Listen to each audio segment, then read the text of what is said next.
మాజీ సర్పంచ్ సుగుల దేవేందర్ హత్య కేసులో ఇప్పటికే ఒక 4 జైల్లో ఉన్నారు. అందులో పల్లె మురళి, పల్లె మల్లేష్, చెన్నరాయుడు, గోవింద్ అని 4 ఆల్రెడీ జైల్లో ఉన్నారు.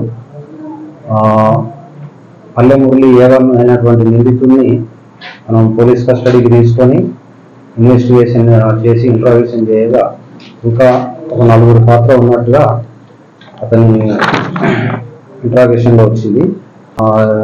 సుగుల దేవేందర్ను చంపాలనేటువంటి ఉద్దేశంతో వీళ్ళతో మాట్లాడుకొని చెప్పిన ప్రకారంగా 30 లక్షలు ఇస్తాను అని చెప్తే వీళ్ళు అందరూ కలిసి 7వ తారీఖు రోజు మురళిని మన దేవేందర్ను ఈ రియల్ ఎస్టేట్ బిజినెస్ చేసే వ్యాపారస్తులాగా పరిచయం చేసుకొని 2-3 సార్లు తిరిగి 7వ తారీఖు నాడు పథకం ప్రకారంగా వీళ్ళందరూ కలిసి హత్య చేయడం జరిగింది.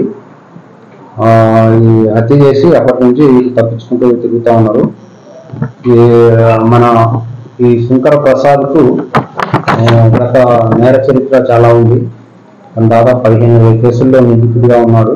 3 మర్డర్ కేసుల్లో, తర్వాత కిడ్నాప్ కేసుల్లో, నకిలీ నక్సలైట్ లాగా తుపాకులు పెట్టి బెదిరించిన కేసుల్లో కూడా ఇతనికి హిస్టరీ ఉంది. అలాగే మార్నేని రాజు కూడా 4 మర్డర్ కేసులు, అలాగే దొంగతనం కేసు, స్నాచింగ్ కేసులు హైదరాబాద్లో ఒక 70 వరకు ఉన్నాయి. ఇతనిగా వీళ్ళు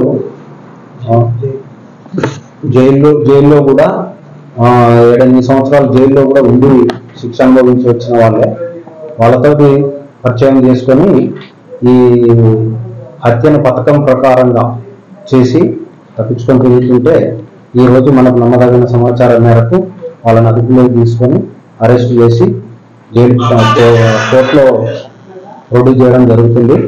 కొంత 14 లక్షల వరకు ఇచ్చారు, ఇంకా తగ్గిన తర్వాత ఇస్తానన్నాడు అని చెప్తా ఉన్నారు.